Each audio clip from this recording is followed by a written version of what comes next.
Me emër të Allahut, mëshirues dhe përdëlimtar i madh. O besimtar, mos e konsideroni armikun tim dhe tuajin për dashamir, ju po shprehni dashurin ndaj tyre, kurse ata, me të vërtetë, kanë mohuar të drejtën që u ka ardhur juve, e dëbuan profetin dhe juve, vetëm se besonit në Perëndin, Zotin tuaj mos i bëni ata dashamir, në qoftë se jeni keni dalë luftar në rrugën time dhe për kënaqësinë time. Ju fsheu razi shfaqni atyre dashuri, por vëndje atë që fshini dhe atë që punoni aptazi. Ai prej jush i cili armikun e bën dashamir, ai ka devijuar rrugën e drejtë. Nëse binin në duart e tyre, ata do të jenë armiq tuaj dhe do t'i zgjasin duart e tyre dhe gjuhët e tyre me qëllim të keq dhe dëshirojnë që t'ju bëjnë jo besimtar. Nuk do t'ju ndihmojnë juve në ditën e Kiametit, as fëmijët, as farefisi. Ai do t'ju ndan mes juve, Perëndia, sheh mirë atë që punoni ju.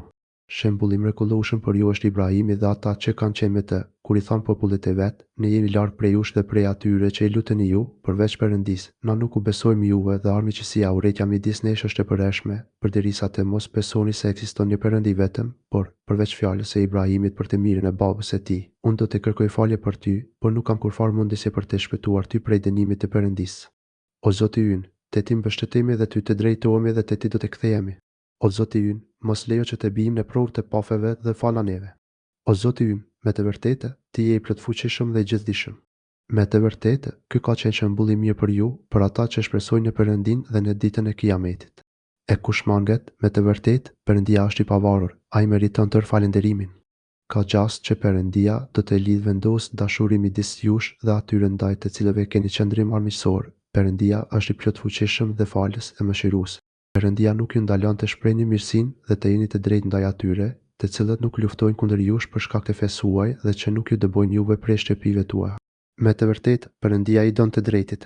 Perëndia u ndalon juve të bëni miq ata që luftojnë kundër jush për shkak të fesë dhe ju dëbojnë nga vatrat tuaja, si dhe kontribuojnë që të jeni të dëbuar, e kushdo që i bën miq ata, të tillët janë zullumçar.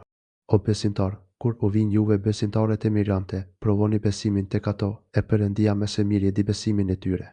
Nëse bindeni se ato janë besimtare, mos i ktheni te pabesimtarët, ato nuk u lejohen atyre, si dhe as ata nuk janë të lejueshëm për to. I jepni shpenzimet e bëra atyre jo besimtarëve.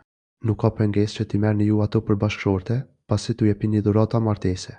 Mos qëndroni në martesë me idhujtare pagane.